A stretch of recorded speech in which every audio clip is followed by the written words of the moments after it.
Congratulations! You're motivated to take steps toward your financial freedom. However, before you click through pages of online listings or fall in love with your dream home, you need to do a serious audit of your finances. The first factor is stability in your workplace, meaning that you have a steady source of income. However, if you are self-employed, you have to ensure that you make proper documentation of your revenue and taxes so that you can prove your financial stability. The last thing you would want is to be caught unprepared when it's time for the mortgage payments. To determine your financial stability, you also have to look at your savings. Task.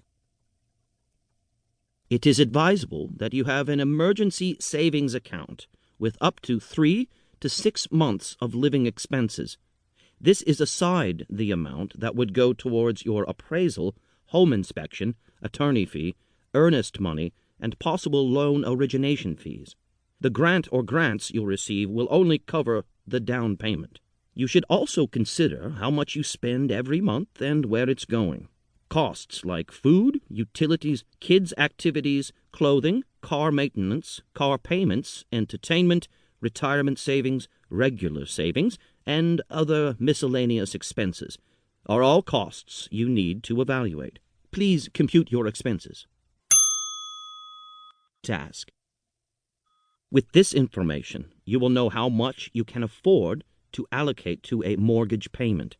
Other factors to consider when determining your stability is the desired location of your new home. How much is the cost of transportation to and from work?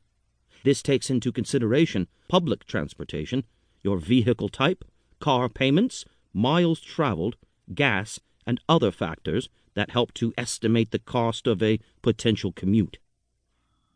Take time to gather these factors so you know your budget compared to your true finances.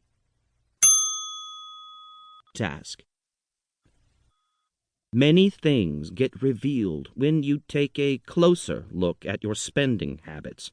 This is an important first step before anything else. Motivation. I haven't met anyone who didn't desire to own their own home. However, I have met people who owned a home to their peril. You need to discover the motivation behind your desire and decision to buy a home. Don't just buy a home because everybody is doing it. They're actually not.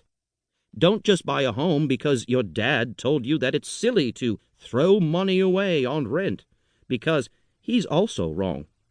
If you're not prepared for a home, renting is perfect until you're ready.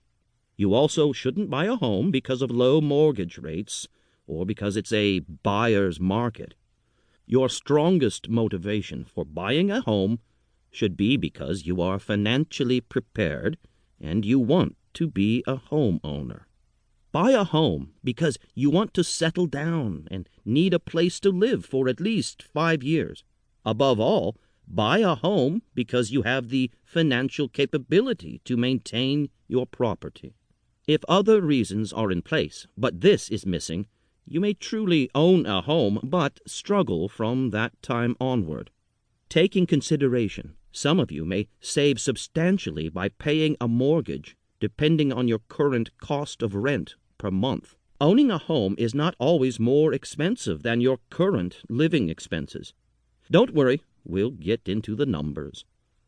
Don't rush into home ownership because you see it as a measure of adulthood and financial responsibility.